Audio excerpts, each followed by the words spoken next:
ಒಂದು ಹಳ್ಳಿಯಲ್ಲಿ ಅಪ್ಪಣ್ಣ ಎಂಬ ಶ್ರೀಮಂತ ರೈತನಿದ್ದ. ಅವನೊಬ್ಬ ಸೋಮಾರಿಯಾಗಿದ್ದ. ಎಲ್ಲ ಕೆಲಸಗಳನ್ನು ತನ್ನ ಸೇವಕರಿಗೆ ಬಿಟ್ಟಿದ್ದ. ಹೊಲಕ್ಕೆ ಹೋಗಿ ದುಡಿಯುತ್ತಿರಲಿಲ್ಲ. ಇಲ್ಲವೇ ದವಸ ಧಾನ್ಯ ಶೇಖರಿಸುತ್ತಿದ್ದ ಕಣಜಕ್ಕೆ ಹೋಗುತ್ತಿರಲಿಲ್ಲ. ಸಾಕು ಪ್ರಾಣಿಗಳ ಕಡೆಗೆ ಗಮನ ಹರಿಸುತ್ತಿರಲಿಲ್ಲ. ಎತ್ತುಗಳನ್ನು ನೋಡುತ್ತಲೂ ಇರಲಿಲ್ಲ.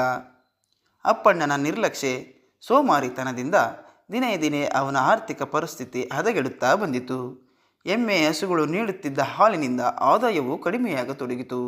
ಅಪ್ಪಣ್ಣನ ಹೆಂಡತಿ ನೀಲವಗೆ ಗಂಡನ ಸೋಮಾರಿ ಬುದ್ಧಿ ಕಂಡು ಚಿಂತೆಯಾಯಿತು.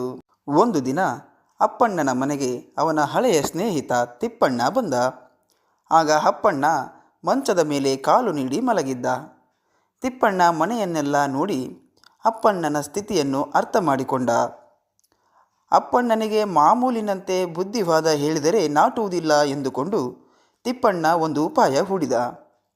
ಅವನು ಅಪ್ಪಣ್ಣನ ಬಳಿಗೆ ಬಂದು, ಲೋ, ನಿನ್ನ ಸ್ಥಿತಿ ಅರ್ಥವಾಯಿತು. ನಿನ್ನ ಬಡತನ ನೀಗಿಸಲು ನಾನೊಂದು ಸುಲಭ ಉಪಾಯ ಹೇಳುತ್ತೇನೆ ಎಂದ. ಅಪ್ಪಣ್ಣ, ಲೋ ತಿಪ್ಪಣ್ಣ, ಅದೇನು ಬೇಗ ಹೇಳು, ನನ್ನ ಬಡತನ ನೀಗಬೇಕು ಎಂದು ಆತುರಪಡಿಸಿದ. ಆಗ ತಿಪ್ಪಣ್ಣ, ನೋಡು, ಬೆಳಗಾಗುವುದರೊಳಗೆ ಹಕ್ಕಿಗಳು ಚಿಲಿಪಿಲಿಗುಟ್ಟುವ ಮೊದಲೇ ನದಿ ದಡಕ್ಕೆ ಹೋಗು. ಅಲ್ಲಿ ನೀನು ಒಂದು ಹಂಸವನ್ನು ನೋಡುತ್ತಿ. ಆ ಹಂಸ ದೇವಲೋಕದ ಸರೋವರದಿಂದ ಬಂದಿರುತ್ತದೆ.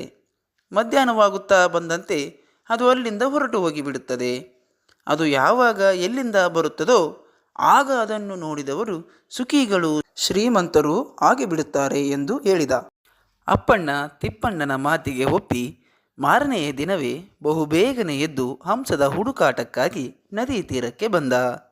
ನದಿ ತೀರದಲ್ಲಿ, ಹೊಲದಲ್ಲಿ, ಕಣಜದ ಮನೆ ಎಲ್ಲೆಲ್ಲಿಯೂ ಅಪ್ಪಣ್ಣ ಹಂಸಕ್ಕಾಗಿ ಹುಡುಕಾಡಿದ. ಎಲ್ಲಿಯೂ ಹಂಸ ಕಾಣಲಿಲ್ಲ. ದುಷ್ಕರ್ಮಿಗಳು ಗೋಧಿಯನ್ನು ಕದ್ದು ಒಂದು ಕಡೆ ಗುಡ್ಡೆ ಹಾಕುತ್ತಿದ್ದುದು ಕಾಣಿಸಿತು.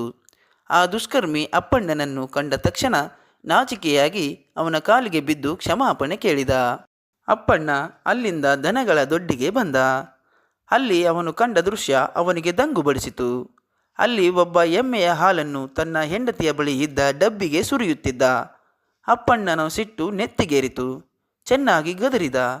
ಹಾಲು ಕರೆಯುತ್ತಿದ್ದವ ತನ್ನ ತಪ್ಪು ಕ್ಷಮಿಸಿ ಬುದ್ಧಿ ಎಂದು ಅವನ ಕಾಲಿಗೆ ಬಿದ್ದ. ಅಪ್ಪಣ್ಣ ಮನೆಗೆ ಬಂದು ಬೆಳಗಿನ ಉಪಹಾರ ಮುಗಿಸಿ ಹಂಸವನ್ನು ಹುಡುಕುತ್ತಾ ಹೊರಟು ಹೊಲಕ್ಕೆ ಬಂದ. ಹೊಲದಲ್ಲಿ ಯಾರೂ ಬಂದು ದುಡಿಯುತ್ತಿರುವುದು ಕಾಣಲಿಲ್ಲ. ಅಪ್ಪಣ್ಣ ಕೂಲಿಗಳಿಗಾಗಿ ಕಾಯುತ್ತಾ ಕುಳಿತ. ಕೂಲಿಗಳು ನಿಧಾನವಾಗಿ ಬಂದರು. ಎಲ್ಲರೂ ಅಪ್ಪಣ್ಣನಲ್ಲಿ ಕ್ಷಮೆ ಬೇಡಿ ತಮ್ಮ ಕೆಲಸದಲ್ಲಿ ನಿರತರಾದರು. ಹಂಸವನ್ನು ಹುಡುಕುವ ಭರದಲ್ಲಿ ಅಪ್ಪಣ್ಣ ಪ್ರತಿನಿತ್ಯ ಹೊಲದ ಕಡೆ ಹೋಗುವಂತಾಯಿತು. ಇದರಿಂದಾಗಿ ಕೆಲಸಗಾರರು ತಮ್ಮ ಕೆಲಸವನ್ನು ಸರಿಯಾಗಿ ಮಾಡಲು ಸಾಧ್ಯವಾಯಿತು. ಹಸು ಎಮ್ಮೆಗಳು ಹೇರಳವಾಗಿ ಹಾಲು ನೀಡತೊಡಗಿದವು. ಅಪ್ಪಣ್ಣನ ಆದಾಯವೂ ಹೆಚ್ಚಿತು. ಮತ್ತೊಂದು ದಿನ ತಿಪ್ಪಣ್ಣ ಅಪ್ಪಣ್ಣನ ಮನೆಗೆ ಬಂದಾಗ ಅಪ್ಪಣ್ಣ ತಿಪ್ಪಣ್ಣನನ್ನು ಸ್ವಾಗತಿಸಿದ. ತಿಪ್ಪಣ್ಣಗೆ ಅಪ್ಪಣ್ಣ ಈಗ ಆರ್ಥಿಕ ದುಸ್ಥಿತಿಯಿಂದ ಚೇತರಿಸಿಕೊಂಡಂತೆ ಕಂಡುಬಂದಿತು. ತಿಪ್ಪಣ್ಣ, ಲೋ ಅಪ್ಪಣ್ಣ, ಹಂಸ ಸಿಕ್ಕಿತೇನೋ ಎಂದು ಪ್ರಶ್ನಿಸಿದ. ಆಗ ಅಪ್ಪಣ್ಣ, ತಿಪ್ಪು, ಹಂಸವೇನೂ ಸಿಗಲಿಲ್ಲ. ಆದರೆ ನನ್ನ ವ್ಯವಹಾರ ಈಗ ಸಲೀಸಾಗಿದೆ. ನಷ್ಟ ಇಲ್ಲವಾಗಿದೆ. ಲಾಭ ಹೊಂದಿದ್ದೇನೆ.